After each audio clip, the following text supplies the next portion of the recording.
ఇంతమంది కమీడియన్స్ ఉన్నప్పుడు వాళ్ళ టైమింగ్, వాళ్ళు స్పాంటేనియస్ గా వేసే పంచులు స్క్రిప్ట్ లో ఉన్న దానికన్నా స్పాంటేనియస్ గా వచ్చేవి చాలా ఉంటాయి. అలా ఎంతమంది ఇక్కడ లిబర్టీ తీసుకొని వాళ్ళకి నచ్చిన డైలాగ్స్? లిబర్టీ చాలా మంది ఏంటంటే రెస్ట్రిక్ట్ చేస్తారు. నేను చూసాను బాలీవుడ్ లో, ఇప్పుడు చేసా కాబట్టి సీన్ పేపర్ లేదు అదే మాట్లాడాలి, అదే చెప్పాలి, తర్వాత ఇక్కడే నుంచోవాలి, మార్కులు. నేను ఒకసారి ఏదో సెట్ లో చూసాను చిరంజీవి గారిని, మార్క్ ఇది అది చూసాడు, ఆయన ఇస్తే అత కొట్టాడు. నీ మార్క్ కోసం నేను పెర్ఫార్మెన్స్ చేయనా, నా మార్కు నువ్వు తీసుకుంటావా అని.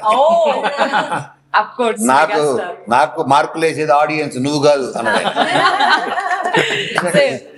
సో మార్కు నుంచి ఎండ్ చాలా కొంతమందికి ఎవరు చూసుంటావు, ఇక్కడో లైట్, ఇక్కడో కట్టర్, ఇక్కడో కట్టర్, ఇక్కడో కట్టర్, ఇన్ని కట్టర్లు గిట్టర్లు అంతా పెట్టి వాళ్ళు తక్కువ స్పేస్ ఇచ్చి పెర్ఫార్మెన్స్ చేయమంటారు. అలా వీళ్ళని అసలు చేయకూడదు, వదిలేయాలి, వదిలేసి క్యాప్చర్ చేసుకోవాలి. నేను విన్నది కూడా ఏంటంటే వీళ్ళు మిమ్మల్ని వదిలేశారు సినిమా షూటింగ్ త్రూ అవుట్ అని చెప్పి. అందరికి ఒక వాట్సాప్ గ్రూప్ ఉంటుంది, అందరూ కలిసి కట్టుగా నువ్వు ఎక్కడి వరకు వచ్చావు, నేను చెక్ పోస్ట్, నువ్వు ముందే ఉన్నావా ఆగిపో, అందరం కలిసి వెళ్దాము. అవినాష్ అనే ఒక వ్యక్తి ఇవన్నీ లీక్ చేశాడు. నాకు లీక్ చేసింది అవినాష్ కాదు, మిస్టర్ కోనా గారు. యా, నాకు లీక్ చేసింది అవినాష్ కాదు, మహేంద్ర. పట్టుకున్నా నేను కరెక్ట్ గా, ఎవరు నాకు తెలుసు. అసలు ఆ కోఆర్డినేషన్, అది ఆ ఫ్యామిలీ బాండింగ్ సినిమా మొదలైన తర్వాత నుంచి స్టార్ట్ అయిందా, లేకపోతే మొదలైన దగ్గర నుంచి? అంటే మేము ఊరిని అలా సోది కబుర్లు మాత్రమే మాట్లాడుకోం. టు బి ఫ్రాంక్, నేను డబ్బింగ్ వరకు కూడా నాకు సత్యకి ఒక కోఆర్డినేషన్ ఉండింది. డబ్బింగ్ లో కూడా తను ఫస్ట్ చెప్పేసి వచ్చేసిన తర్వాత నాకు కాల్ చేసి చెప్పాడు, నేను ఈ పంచ్ చేశాను, దానికి ఈ పంచ్ నువ్వు డబ్బింగ్ వెళ్ళినప్పుడు వేసేయాలి. అండ్ ఈవెన్ షూట్ లో కూడా అంతే, నేను ఇది చెప్తా దానికి నువ్వు ఎలా చెప్పు. నేను ఈవెన్ డబ్బింగ్ లో కూడా మీరు చూసారంటే సత్యాన్ని ఇమిటేట్ చేసి నేను 2-3 డైలాగ్ చేసి ఉంటాను, తను మాట్లాడినట్టే చెప్పురా అని. సో అవన్నీ కోఆర్డినేషన్. అంటే మేము ఓన్లీ సోది మాటలే కాకుండా మేము ప్రొఫెషనల్ గా కూడా మాట్లాడుకుంటాం. మరి ఇప్పుడు నెక్స్ట్ నేను పక్కన చాలా సైలెంట్ గా కిల్లర్ వైబ్స్ ఇస్తున్నా మా కిల్లర్ నాని గారితో మాట్లాడాలి. కిల్లర్ నాని గారు కదా, అసలు అంటే సునీల్ గారిని మేము ఎన్నో పాత్రల్లో చూసాము. అండ్ మీ గ్రోత్ అలాగా మీ గ్రాఫ్ చూస్తూ ఎంతో ఆనందపడతాము తెలుగు ఆడియన్స్ గా, ఇప్పుడు తమిళ ఆడియన్స్ గా కూడా మేము హ్యాపీగా ఫీల్ అవుతున్నాం. అలాంటిది కిల్లర్ నాని గారు వీళ్ళకి ఫ్రేమ్స్ పెట్టడం ఎలా అనిపించింది మీకు సినిమాలో? మోస్ట్ ఏంటంటే తను శ్రీనివాస్ రెడ్డి, సత్య, మన అవినాష్ అండ్ సకల శంకర్ అందరూ ఏంటంటే మాది ఒక, నేను అంటే ఏదో దేవుడి దయ వల్ల ఇన్ని సంవత్సరాలుగా చాలా లొకేషన్స్ లో వెదర్ చూసాను కదండి, వెరీ హెల్దీ వైబ్ అందరిది.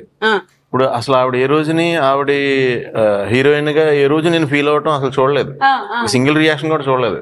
అలాగే మెయిన్ అందరికి తగినట్టు దొరికింది ఈయనంత కంఫర్టింగ్ అసలు ప్రపంచంలో ఎవరు, ఈయనంత కంఫర్టింగ్ ప్రపంచంలో ఎవరెవరో.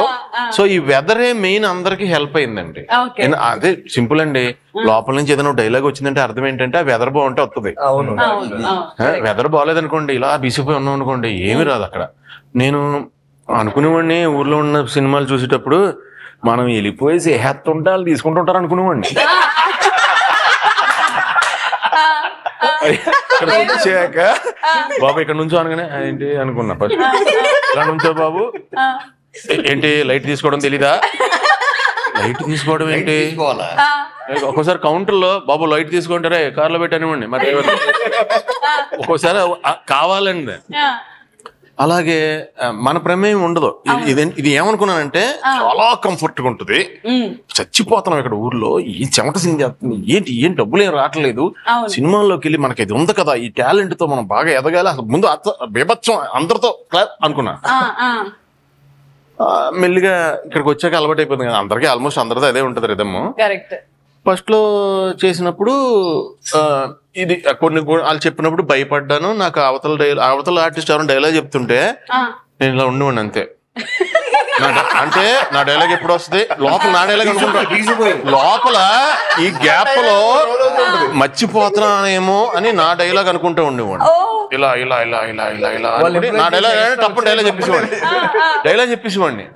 ఇతను చాలా షార్ప్, భలే అవతల ఆర్టిస్ట్ చెప్పగానే టప్పని చెప్పేస్తాడు అని ఊరు అతను. అది ఏంటంటే నేను మళ్ళీ మర్చిపోతానని లోడ్ చేసుకున్నారు కదా, అది కక్కేసేవాడు.